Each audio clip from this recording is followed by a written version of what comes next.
Maayong adlaw sa tanan. Salamat sa Dios nga kita nagitagaan kanin nat niya og usa ka higayon nga makapadayon sa atong pagtuon nianing subject experiencing God, manifest presence sa kini ka importanteng subject, no? Labi na sa seminary, sa ato ang online seminary. Santod o naarata sa Zoom, nagakita-kita apan ang Dios dili halayo kanato. Natong aging Friday ato na kining ginasugdan o sa kini ka series o lesson nato meetings. Siguro mga 8 meetings nato mo man nato ni siya. Ato na ni siyang paspasan.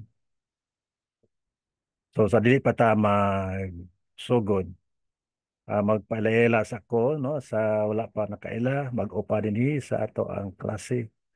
Ako dahil si Bishop Dan, ang inyong lingkod. God give me this passion to teach the body of Christ. Naghanatag ng mga estudyante na ato ng pahuman, ato na nag-graduate. Mga katong seminary, nagsugod na siya last 2008. O hantod karon na grasya sa Dios nagapadayon kayo kini. Atong ginapaningkamutan nga almost libre of free, no? Ang ato ang klase. Kaya dili man ni siya negosyo. Ang mission nato nga makatabang og sangkap sa lawas ni Kristo, equipping the body of Christ, young and women, to become an instrument of God, to spread out the word of the Lord for the great harvest. So, tungo pa na kaila, pagay si Bishop Dan, founding president of the Church of Christ, Evangelist Revival, and also I am also the founding president of Ishan Revival College of Theology. Minyo na, I have one wife, LD Waban Bantilan. So, padali pa ta mo adto sa ato ang proper nga lesson ampo una kita dia sa Dios atong ipiyong atong mata, atong giduko ang atong ulo. Dalagon ka Dios sa walay katapusan, we acknowledge your manifest presence in our midst. So as we tackle, as we discuss this subject, we acknowledge, oh God, that without you we can do nothing. We need your presence, we need your guidance, we need your Holy Spirit, oh God, to teach us the truth going to impart to us. Salamat Ginoo sa mga estudyante kunay kadasi kaikag nga magatuon, magapa-equip, mapasangkap da sa mong pulong. Ang ugma imong pagagamiton alang silang kamayan. This is our earnest prayer through the name of the Lord Jesus Christ. Amen. Amen. So, ako nang ipakita, no, ang ato ang slide to start our lesson properly.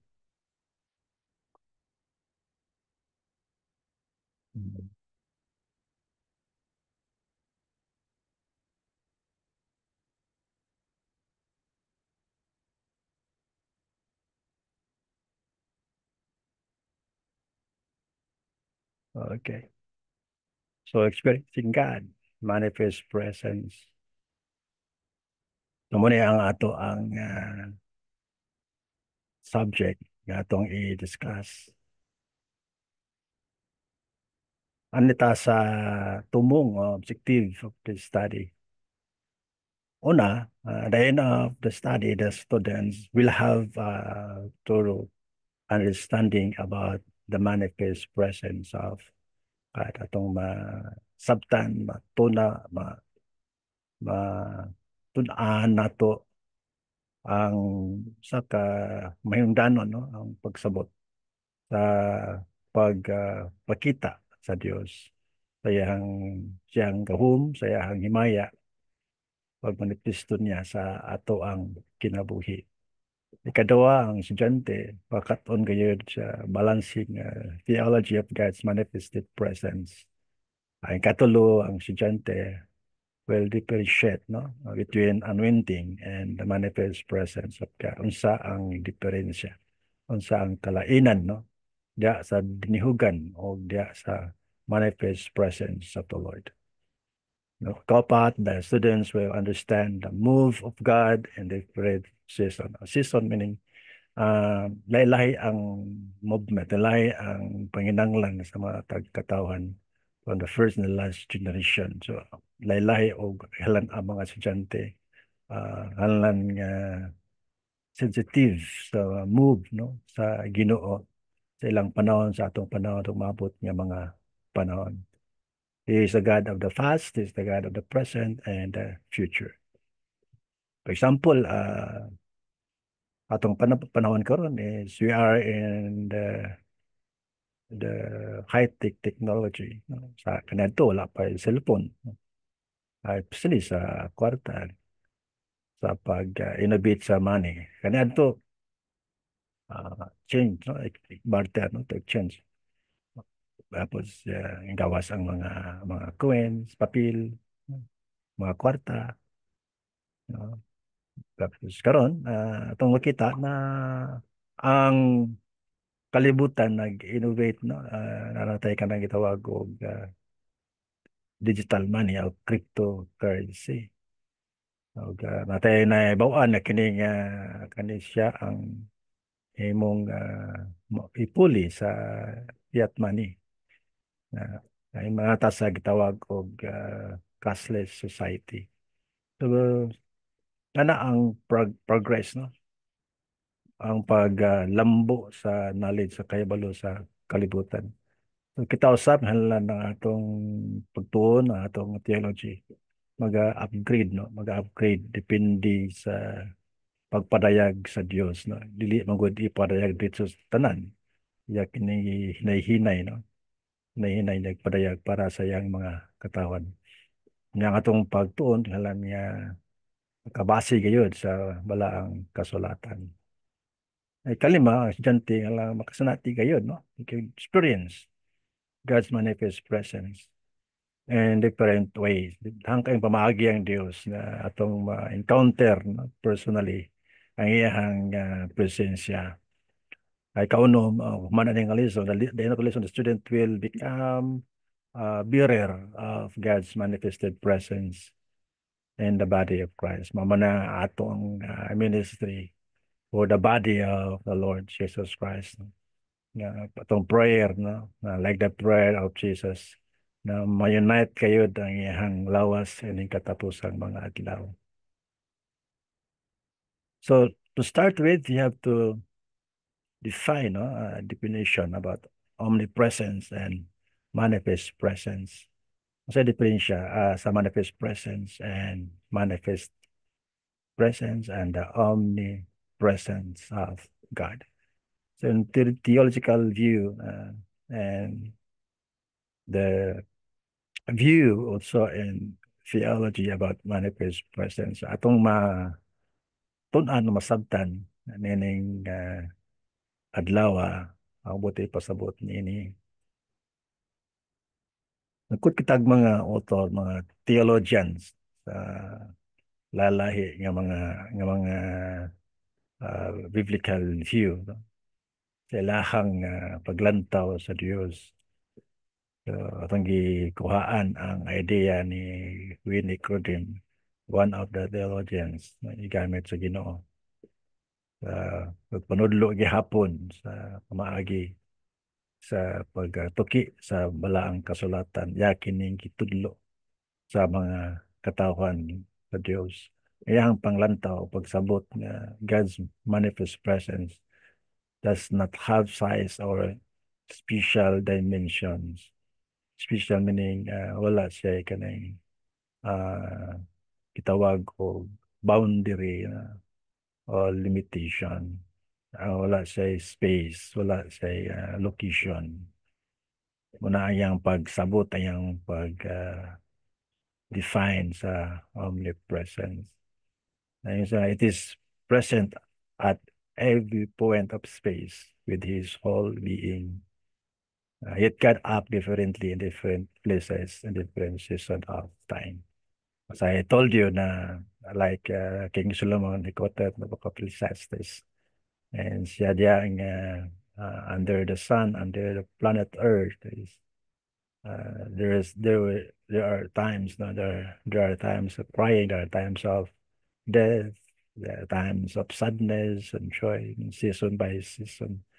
Nakita ni Haring Solomon nga ang kinabuhi sa tao seasonal, no.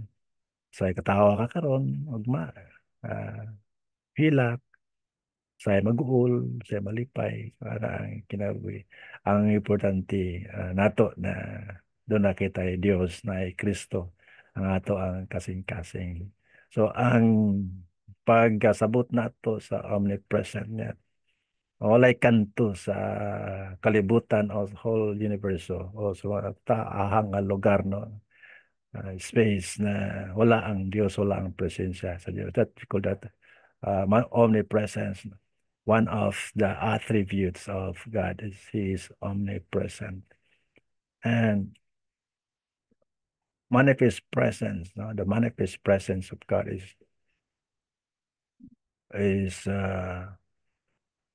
different from omnipresent.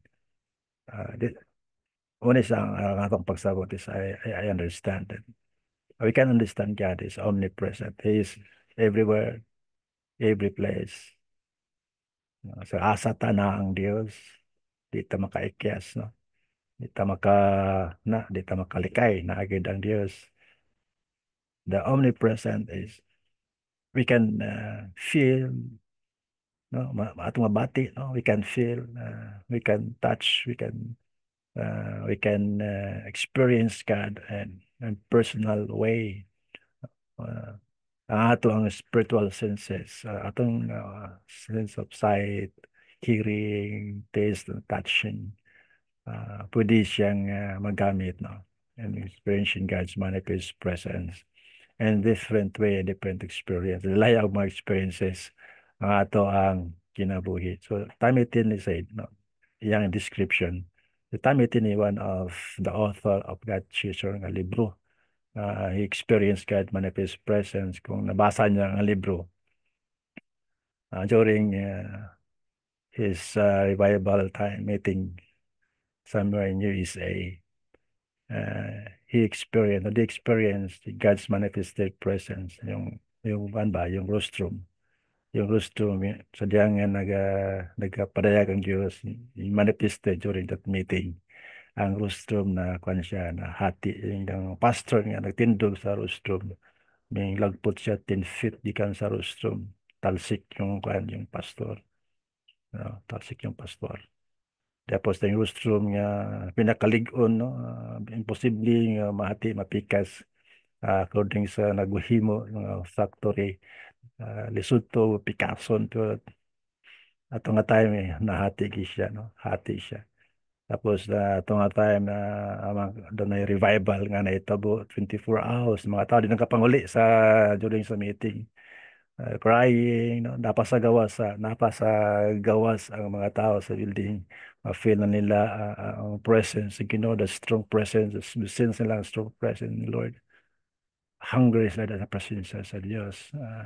That we call that manifest presence during those time.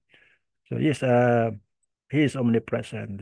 We understand God is omnipresent, but we need also to experience the reality of God. Importante na siya nga mabalansi siya. Muna nga si John tells us, he wrote in John 1:1, in the beginning was the Word, and the Word was God, and the Word was God, was with God, and the Word was God. So start from word, logos, no, a word meaning logos. And then the Word became flesh through the Son, Jesus Christ. Jesus was the expression of the manifestation of the triune God. No? He was the expression of manifested presence. People could touch him, people could talk to him through the humanity of Jesus. And God is spirit, but at that time he used an instrument of a human being to become manifested as a flesh so that people could talk to him, people could touch him. That we call that manifest presence of the Lord. Ang manifest presence sa Ginoo, di lang nato mas natin ma-experience sa kang dramatic way of power, mag-shake ka, mag-shake ka, no?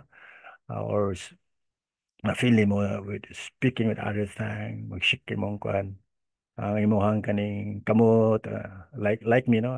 When I feel God move me, I mean God, and God has something to do with the Holy Spirit, ako ma-feel na mag-shake ako ang kaning tiil, akong paa. Tapos akong kamot na lahi ang akong feeling. That's the way that God communicated me, manifested me.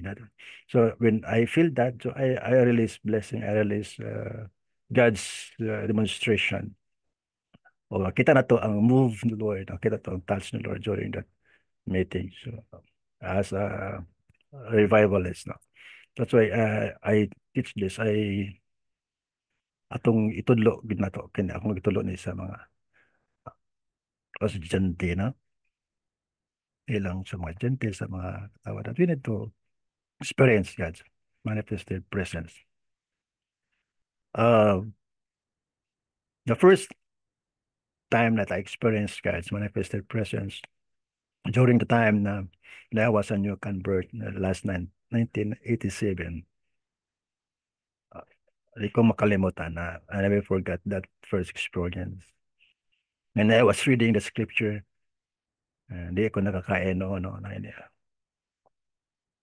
Then I feel sleepy during this time. Then I sleep. Then sa akong pagkatulog na I dream. No? I still dream. Yeah. I saw God so shiny. No? Like a noonday. Uh, grabe kay ka sulaw ba yang dagway. And then after that, I saw the figure, the face of my earthly father. He was the face of my earthly father. No? Ang kalainan lang ito kay taas sa buhok, golden, gold hair. And he had a gold Bible, and he gave to me the Bible. Then I received the Bible. When I received the Bible in my dream, then I saw myself standing in the pulpit preaching with a crowd of people. Takang mga tao din, challenge, healing, deliverance, just that. Then I I realized, no, when I woke up, I realized that God called me. God called me. The reason why I'm here in Cagayan during those time because akong brother is a soldier and he want me to become a soldier during this time. Sundalo sad na akong sudlan to, but I stumble along the journey sa application. Kapit nanda ko mag-tikot. Nag-tikot nanda ko. I quit. No? I stopped because God called me. Then, in short, I enrolled in seminary and I graduated last 1992. Then I continued my study, masteral, doctorate. Now, what I am now, no? What I am now, because I know God, I understand God, I experience God's manifest presence personally in my life. So, kung nakita ko nyo karon on Sunday, with God's grace, strong. Because of God, I experience it. We're not serving religion or serving pro God, relational God. No. Wala nga, importante ni siya sa ato ang kinabuhi. Then, the second time, I experienced God manifest presence. 15 years after that, no, it took 15 years, no? It took 15 years, second time around. 15 years, 2001, 2001. I hear a lot of prophecy, from different prophets from USA. Sample prophet is Cindy Jacob. No? He prophesied revival fire, revival start in Mindanao. No. During this time, di ko katulog for 3 days and 3 nights. No, 3 days and 3 days. Kung kalimutan, I always crying, crying, crying. Lord, ano sa ba ni? I cannot understand. Muray to siya, preparation, no? Preparation for his visitation, for another way of experiencing his presence. After that, in short, I experienced God. Sabi na kung matigok ba, no? I could not breathe, no? It's hard to breathe, no? I saw myself consumed with fire, no? From heaven. During my prayer time, could not breathe. Then after that, I heard the instruction of God. He said to me, bring the fire to other churches, bring the fire from Luzon, Visayas, you know. And I struggled. I wrestling God. Who am I, Lord? Who am I, Lord? That you will use me. I am still young, no, in the ministry. And people do not believe me. And God said to me, I will be with you. I will be with you. That's why I came across, no, conducting revival in Cagayan de Oro, then the revival in Luzon. Then abot ko sa different country. Indonesia, then Korea, no. It was 2010 in Korea, and I feel the strong presence of God in South Korea. In South Korea, and one of the church, the Filipino church in Korea, God manifested His power during those time. So it is real, no? It is real. Why I say this because it is real. It is personal. God, no? He's a person. I have to experience it. We need to be a God chooser, experience God. No? So let's continue. The universe, no? The whole universe is full with His glory, with His presence. That's why Prophet Isaiah, his description in chapter 6 of Isaiah, that the whole earth, and the whole temple filled with with the presence of God. For example, the whole universe, then that includes universe, the planet Earth. So this is God, no, who created the whole universe and the earth, and this whole universe filled with His presence, His glory. I have my jar here, no, I have my jar here. I have my jar. Na tubig na, sa tubig. There's a water. If this is the universe, no, this is the whole universe. The water is representing the water, representing the presence of God, the manifest presence, the omnipresence of God. Then we are here in this small planet Earth, small planet Earth. Uh, if this is the Earth, I drop this. If this is the presence of God, the water, inside the water is the Earth. Inside the universe is planet Earth. So walay kanto, walay area sa planet Earth nga dili puno sa presensya sa Dios. To call that omnipresence, filled with His presence. But anak nga understanding, God Himself, He allowed Himself to be personalized, could be experienced, could be touched with human being. Because man created by God, like His image and likeness. So God commune to us, could feel to the humanity as like a person, no? As a person. That's why he revealed during this time of creation. God touched the earth, planet earth, ang planetang yuta, no? Giform niyang tao diya sa yuta, sa planet earth. That we call that manifested presence. Manifest presence meaning we could touch, we could feel, we could talk to God as a person. Even God is far away from us. He is transcendent God, but He is immanent to us. So God's presence in Genesis 2 verse 7, He breathed, He breathed us, He breathed the yuta, no, the mud. He breathed the breath of life, the spirit, wind. We call that in Hebrew translation is ruach, meaning spirit, because God is spirit now. So the spirit came from the Lord, come from God. He breathed to the human being, and the human being became alive during this time. So that's the origin of man. No? That's the origin of man, with God's manifested presence during the creation. Masanati nila ang presensya sa Diyos. No? We can commune the Lord face to face, eye to eye.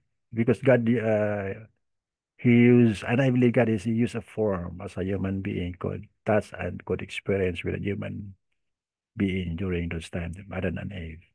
Totoo ko nga, ilang nikapan, ilang na sinati, o ilang na istorya.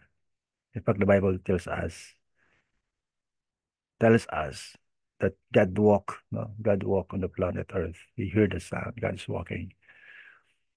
So atong kita nga ang tao is composed of body, soul, and spirit. Trichotomos, no? Trichotomos. Tri, meaning tulo, body, soul, and spirit. And Ecclesiastes define it, the dust will return to the ground, which came from, and the spirit will return to God, who gives it. It is God who gives the spirit. It is God who breathe us the spirit life, the life, no? Ato kinabuhi, gikan sa Diyos, hiram sa Diyos, borrowed from God. And someday it will return to the Creator who gave it. Either Christian man or non-Christian, everybody will return to the Creator who give life, who give breath for the human being.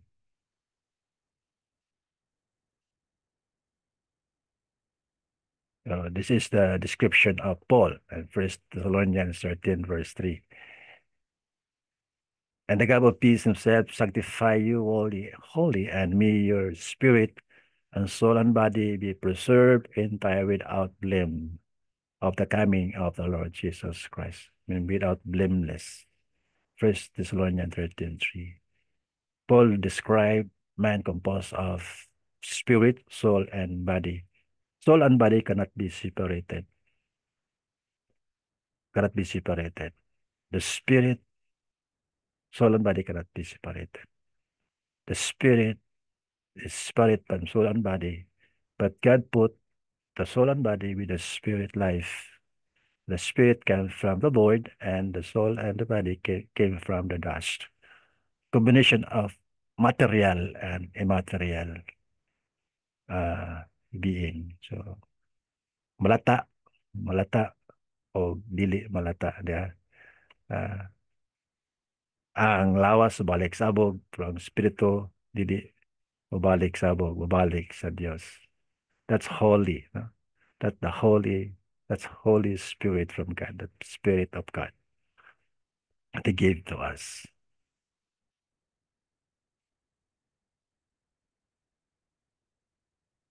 Mani ang diagram, no? Soul, no? Soul is psychological aspect, na self-consciousness, atong mind, emotion, and will, no?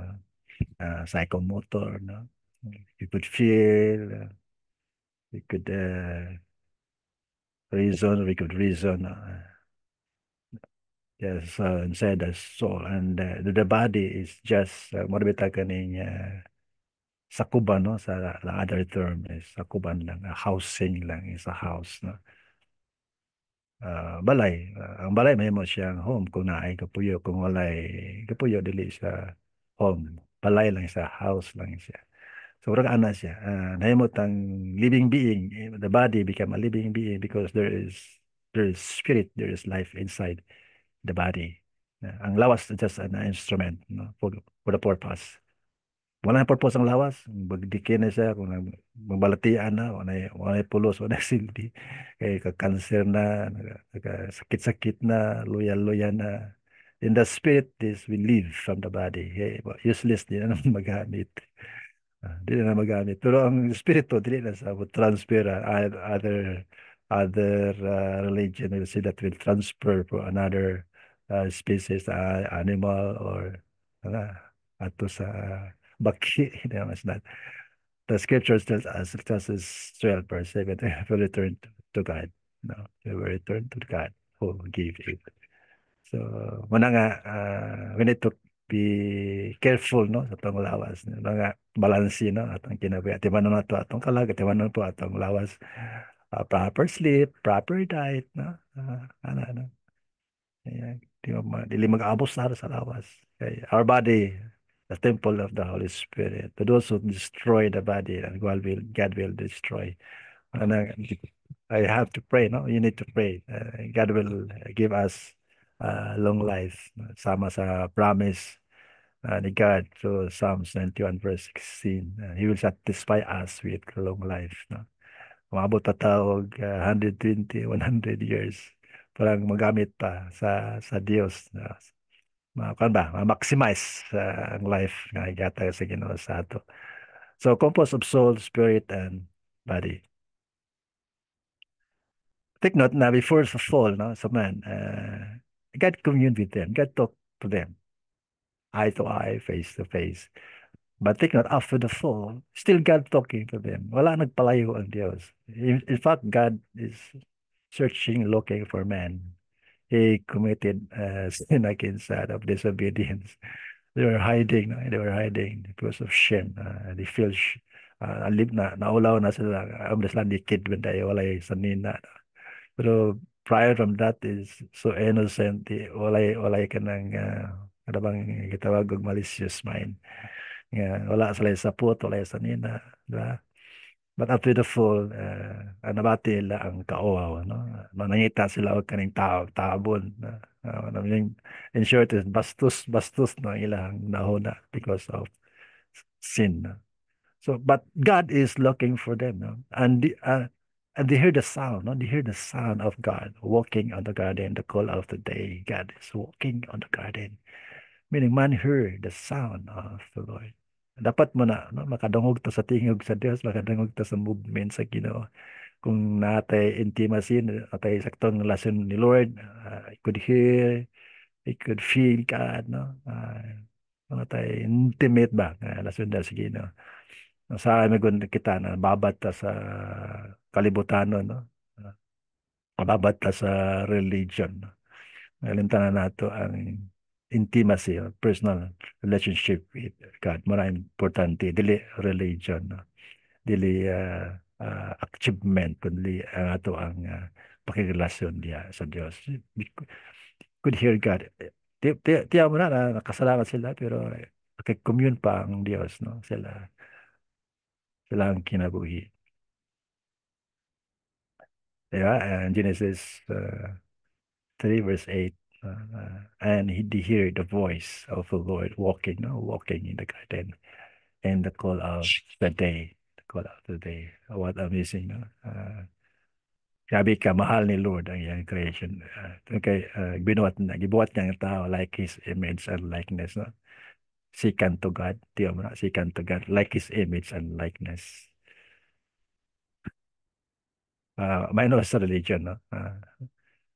Sa karon ng leyo na imong hindrance sa a good relationship to our neighbor because of religion, dahil thousand of religion, no? Karon sa kalibutan. may mong babag basahin, no? Babag na hindran sa'yo nato sa atong relationships. Ato ang kaning silingan. Uh, di- that's why Jesus emphasized that the Ten Commandments divided into two. Una, 1 to 5 is focus to God, loving God. And 6 to 10 is loving people. Nangalan. Love your neighbor as you love yourself. So muna, news, no, ihanggi, emphasize pag-ayo. Ang sa importante, ang pagmahal sa atong sikatao. Muslim man siya, ang sama siyang Agikano, no, sa iyang religion. Take note niya, he is created by God like his image and likeness. And we can respect them, no? Respect them. Regardless of any denomination or religion. Treat them as a human being created by God. Like his image. Isa ra ang atong source, isa ra ato ang Papa, isa ra ang meaning sa Papa, Father is source, no? Tuburan. Walang meaning na you can cry, Abba, Father. Isa lang ang tuburan sa tanan. God, no? God, the supreme God. I mean, talk about supreme in the higher from man. God's not belong to the earth, but God allow himself to belong to the earth. And the earth belong to God. Take note, no? It's not belong to the earth. God control the whole universe. It's not, specifically, it's not only in planet Earth. He's not belong to the earth, but he allowed himself to belong to the earth for a mission, for a purpose. A purpose. Purpose is he created human being like his image and likeness to have a fellowship with God. Grabe ka kan ba? Special ang planet Earth. Out of thousands, no? Thousands. So maybe millions of planets na mapang discovery sa mga scientists. Sa elementary pa ko, akong nibawaan, ang planeta ay siyam lang, no? 9 planet. Now is labi ng discovery sa mga knowledge, nag-increase ang knowledge. 1,000 planets pa dahil. Now, di pa ma-discovery ang uban, kaya di pa maabot sila ang mga high-tech, mga technology. That's how, mas grabe ka, ano? If you imagine, grabe ka, luwag, no? Ang whole universe. Even human being really makapatong. We cannot patong, no, the deepness of God. Psalms 139 define that, no. Si Psalmist David yang gi-describe na ako kumaadto Ginoo. Ato ko sa impero naaka, ato ko sa lawas dagat naaka. He described the omnipresence of God. Wherever you go, there is God. Di ta makatago. Is also an omniscient. He knows our past, he knows our mind, he knows everything. He is an omniscient God. One of the attributes also of God is he is omniscient God. Not only omnipresent, is omniscient God, omniscience. No? He knows everything.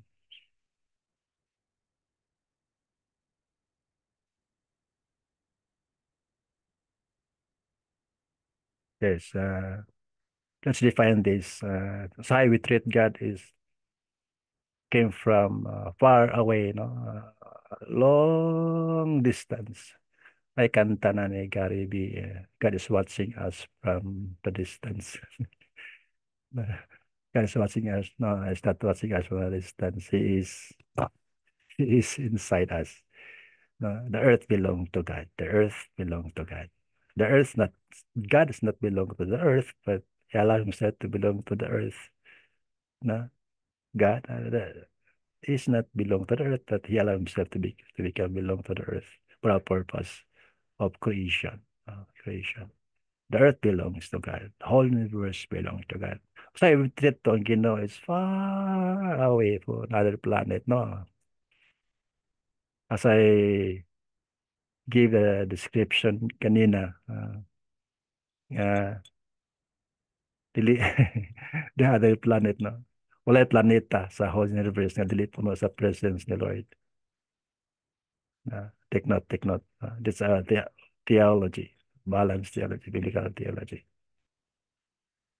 Even though he is far away, he's not belong to the earth, but he is close to us. Immanent, he is immanent, close to us. That's why there is a word used in the New Testament. Uh, Emmanuel, no? Emmanuel, meaning God with us. No? Emmanuel, immanent is close to us. Existing, operating, remaining within an inherent, all of the relating concept of pantheistic concept of God being present throughout the universe, the whole universe, the planet Earth, immanent, the planet Earth. So God is with us. God manifested through Jesus Christ. He became flesh with that manifest presence of God.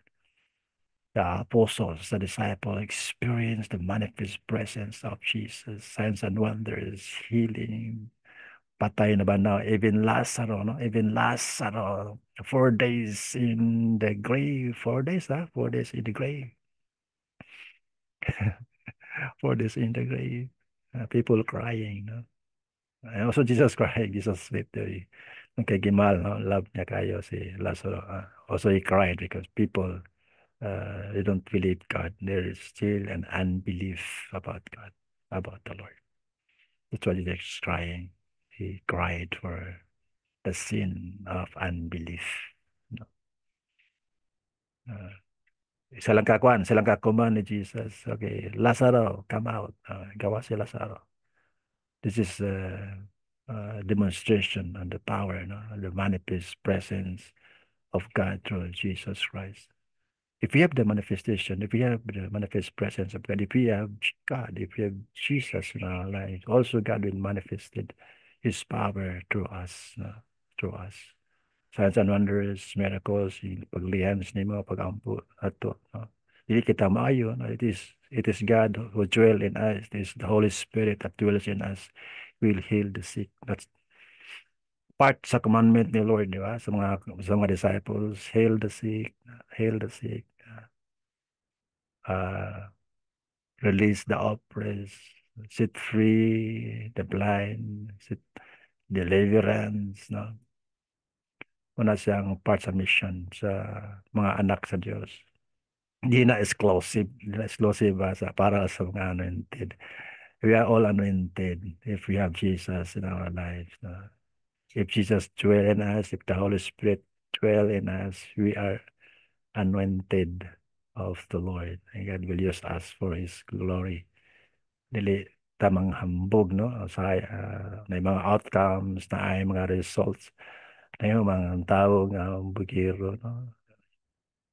Di malikayan na gustong bitang musikat, famous, musikat ang ministry, musikat ang kinabuhi, na dili na mga purpose nga manifest ang glory ni Lord sa ato, manifest ang presence ni Lord sa ato para mahimo tang sikat. Only ang Diyos mao ay ma-lift up, ang Ginoo Diyos mao ay ma-glorify sa atong kinabuhi. Ang tao mo to nga there is God. He is God, ang buhi nga Dios, living God nga atong giserve. Ang atong God nga giserve dili siya patay nga Dios, buhi siya nga Dios. So that's why we need to understand that the transcendent God, immanent God, is close to us. He dwell in us. Even Paul understand it. He understand. That's why he wrote in 1 Corinthians 3:16, yung siya sa mga Corinthians believers, know you not that you are the temple of the Holy Spirit, temple of the Holy Spirit, and the Spirit of God dwell in us. If the Spirit of God dwell in us, He will demonstrate His power, the manifest presence, the glory will demonstrate through us. Parang mailan nga kita pod tinuod nga anak o tinuod nga tinawag sa Dios, no? Believers of Christ, dili religion ang ato ang i-advertise kundi the presence, no, the relationship with the Lord Jesus Christ. So God is transcendent but immanent. Ay mo kalibog, no?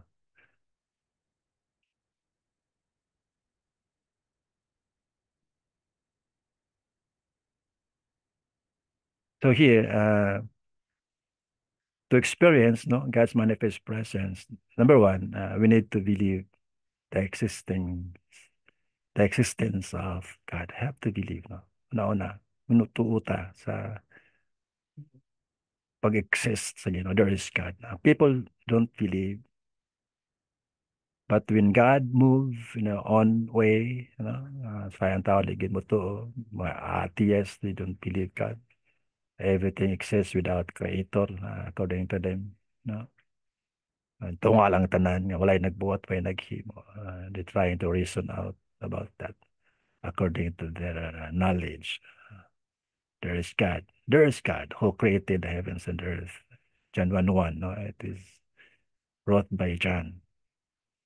Uh, in the beginning was the Word, and the Word was God, and the Word is was God. The Word was God.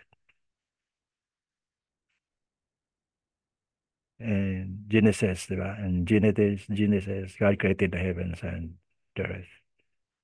In John 1:1, the word that ano siya, translated in Greek word logos, no, written word or verbal word. Verbal meaning wala pa nasulat, no? Prior pa. Wala pa ang law, no? Panahon pa ni Adam, panahon pa ni Abraham, wala pa yung nasulat, no? Na balaod is a verbal word. When God gave commandment to Adam, is a verbal to siya, written, verbal law from the Lord. Word to siya, verbal pa lang siya. No? Sulti lang sa Ginoo. You can eat this fruit of life, but you cannot accept, no, except for the tree of life inside the middle of the garden. That's a command. No? If you eat this is the result. You will die. So that's the law. No, that's the law. No, if we disobey the law, uh, consequence ang result. No, penalty ang result. So dili man negotiate ang law ni Lord, ang balaod, ang word, di ka dili pwede ma-negotiate. Pwede ba Lord nga dili lang, no, if you disobey, you will receive a penalty. That's why you have a death penalty. Death penalty. Everybody will die. So worst thing happened in humanity because of one man committed sin against God. Every human being will experience death physically. But after that is judgment. Importante nga ang tao. We have reconciled to the Lord. Even though our body will return to dust, but our spirit will return to the presence of God, will enjoy peace, joy forever and ever. Muna na atong isulti, atong ibagi, atong i-part ang word ni Lord, ang gospel ni Lord na death was fulfilled. No? That the sting of death was break during uh, the death of Christ at Calvary more than 2,000 years ago. Ang tao na-reconcile na sa na we are forgiven through the final sacrifice through Jesus Christ at the cross. At the cross. So the Logos became Rima, no? And the Rima word became flesh. That's a revelation, action. No? People could feel. That's what called the Rima, meaning the result or the revelation or the fresh ba? The answer, what you call this, word pa before just word. Sample, it was released with the word of God that the Messiah will born. No? Time pa sa mga prophet, time pa sa book of Genesis. Tanan nga action movement, no? Sacrifices before pointing to the Lord Jesus Christ. Animal sacrifice, typology of the death of Christ on the cross. So ana ang process, no, sa word ni Lord. And the word, written word, logos, verbal word became flesh. Fulfillment, tani mo si Jesus Christ. He saved the world from sin. No? He redeemed us from sin. So to those who believe Jesus as Lord and Savior, that's why John 3:16, see, John told us, for God so loved the world and he gave his only begotten Son, and whoever believes in him shall not perish, not have an everlasting life. But we have to believe, we have to receive the Lord Jesus. And after that, we can have an everlasting life. Even though our body will return to God, but if we have Christ, if you believe Jesus as Messiah, if we believe Jesus as our Savior, our King, if the time comes, kung calling time na, ay mana atong mission sa planet Earth, then our body will return to the ground, 6 feet below the ground. Actually, we are marching every second, every minute, every hour, every day, every week. We are marching, going to the grave. Going to the grave. Nanimaw na tangkuan, nanimaw na tang lapok, nanimaw na pita na marching. That's why naitawag nga golden kan ba? Golden word na time is gold, no? Precious. Kung sa buwan to karon may mabata karon kay pwede nata karon maula na, no? At time is up, no? Time is up. Pass your paper. Finish or not finish. So I believe finish yun ni Lord ang atong mission before calling out. Before God will say to us, "Oh, anak, come to my kingdom." So you have to fulfill, no? You have to fulfill our mission. Ang question is, sa atong mission, no? I have to. That's why we study, we learn, no? Study, we equip to this our lesson, our seminary, so that God will use us someday, no? Someday to spread the word of God around the globe. So that's all for today. God bless everyone for listening. Thank you for listening us. Mga estudyante, katong dili estudyante, planning ato ang lecture, our lecture will be seen also sa social media so that people could watch it and learn it and study it. So I put this in YouTube. We have a channel, no? YouTube. Ito nang gibuhat ng channel. Nadugay na nga panahon, magka-standby. But now, God instructed us to spread the word of God before His coming. Close na siya, bapit ng balik ang Ginoo. Walang parta sa social media to spreading the word of God around the globe. And I believe the social media will become an instrument of God to spread His word before He come. Umanang ni Lord as John, no, Matthew 24 verse 14. When the gospel is preached to the whole world, then the end will come. So let's be part of this.